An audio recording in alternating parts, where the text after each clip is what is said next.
দেখছেন Kolkata TV. Good morning Kolkata নিয়ে আপনাদের সঙ্গে রয়েছে আমি জহিতা। আর গুড মর্নিং কলকাতায় জহিতার সঙ্গে রয়েছে আমি স্বর্ণালী। প্রথমেই নজর রাখবো নন্দীগ্রামের দিকে। ফের উত্তপ্ত নন্দীগ্রাম, বিজেপি কর্মীর মৃত্যু। নন্দীগ্রামে সোনা চোরাই ঘটনাটি ঘটেছে। একদমই জহিতা, এবং বিজেপি তৃণমূল সংঘর্ষের ঘটনাতেই এই মৃত্যুর ঘটনা ঘটেছে এমনটাই জানা যাচ্ছে। আহত অন্তত পক্ষে 7 জন। আহতরা নন্দীগ্রাম হাসপাতালে ভর্তি। এক মহিলা বিজেপি কর্মীর মৃত্যু হয়েছে বলে খবর পাওয়া যাচ্ছে। নন্দীগ্রামে আগামী 25 তারিখ ভোট রয়েছে, তার আগে কিন্তু উত্তেজনা ছড়ালো এবং ইতিমধ্যেই 7 জন আহত হয়েছেন বলে খবর পাওয়া যাচ্ছে। এক মহিলা বিজেপি কর্মীর মৃত্যু হয়েছে এমনটাই জানা যাচ্ছে। এ বিষয়ে আমরা আরো বিস্তারিত জানবো। ফোন লাইনে রয়েছেন আমাদের প্রতিনিধি সৌম্যজিৎ চট্টোপাধ্যায়। সৌম্যজিৎ, এখনো পর্যন্ত কি জানা যাচ্ছে, কিভাবে এই মৃত্যুর ঘটনা? দেখো, এই লোকসভা ভোটের আগে কিন্তু ফের বিজেপি কর্মীর মৃত্যু হয়েছে নন্দীগ্রামে।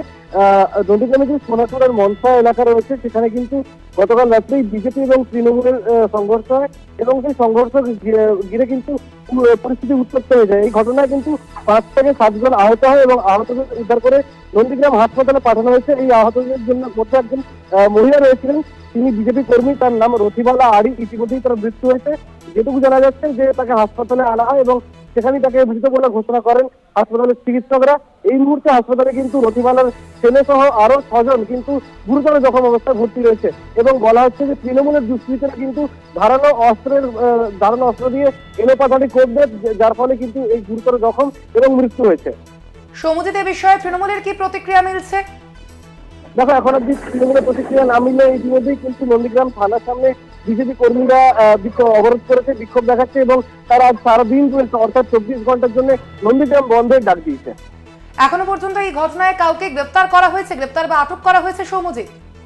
দেখো, এখন অব্দি মূল অভিযুক্ত যারা তাদেরকে কোনো আটক বা গ্রেপ্তার করা যায়নি, কেননা ইতিমধ্যেই যে সমস্ত যারা হাসপাতালে ভর্তি রয়েছে তারা কিন্তু এখনো কিছু বলতে পারছেন না এবং কিছু বললেও কিন্তু একটা অভিযোগ দায়ের হবে থানায় এবং তারপরে কিন্তু গ্রেপ্তার হবে।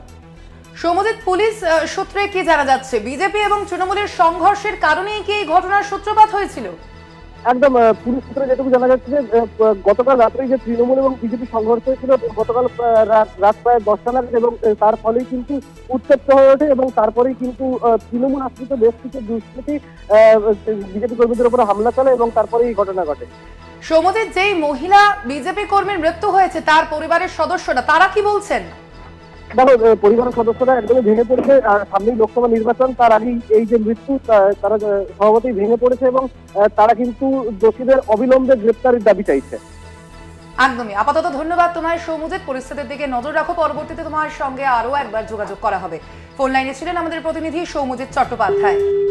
নন্দীগ্রামে সোনা চোরাই উত্তেজনা ছড়িয়েছে। এই ঘটনায় বিজেপি তৃণমূল সংঘর্ষ, আহত অন্তত 7 জন, তারা হাসপাতালে ভর্তি হয়েছেন ইতিমধ্যেই এবং এই ঘটনায় এক মহিলা বিজেপি কর্মীর মৃত্যু হয়েছে বলে জানা যাচ্ছে।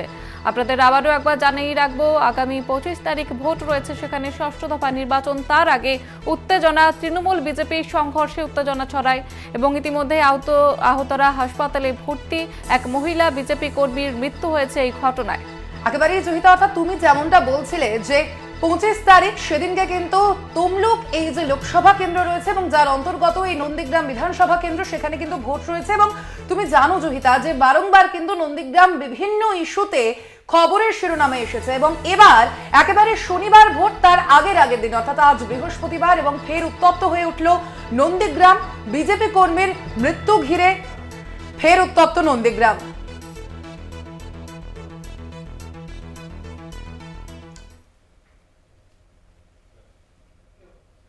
উত্তপ্ত নন্দীগ্রাম যেমনটা আপনাদের জানাচ্ছিলাম এবং বিজেপি কর্মীর মৃত্যু ঘিরে উত্তপ্ত হয়েছে নন্দীগ্রাম এবং এ বিষয়ে কিন্তু বন্ধের ডাক দিয়েছে বিজেপি। উত্তপ্ত নন্দীগ্রাম, বিজেপি কর্মীর মৃত্যু, এক মহিলা বিজেপি কর্মীর মৃত্যু হয়েছে আমরা জানি এবং তারই প্রেক্ষিতে এবার নন্দীগ্রামে বন্ধের ডাক বিজেপির।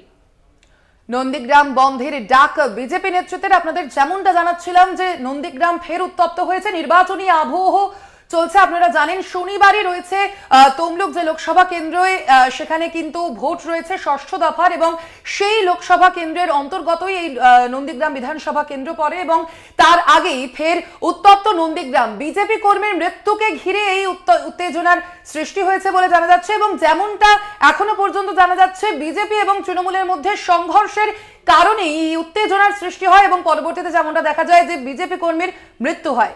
একেবারে এই বিষয়ে কথা বলে নেব প্রতিনিধি সৌম্যজিতের সঙ্গে। সৌম্যজিৎ, বিজেপির কি দাবি, কি বলছে তারা? চালানোর চেষ্টা করছে এবং ভোটের আগে তাই ফের রক্ত ঝরিয়েছে।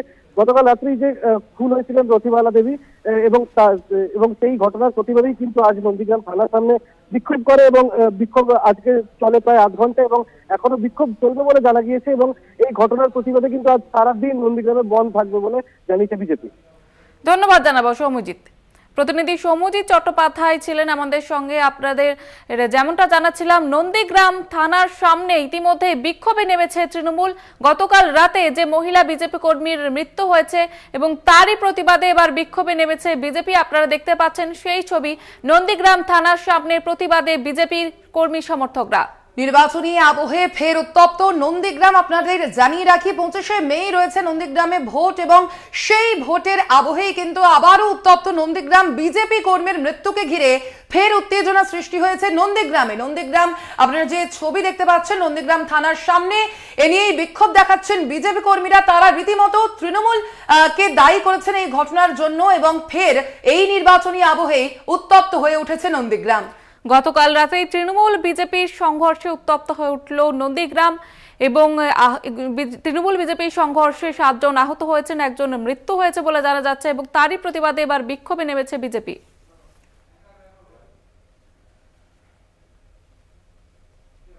গুড মর্নিং কলকাতা এই পর্যন্তই। দেখতে থাকুন কলকাতা টিভি, রাত দিন 7 দিন।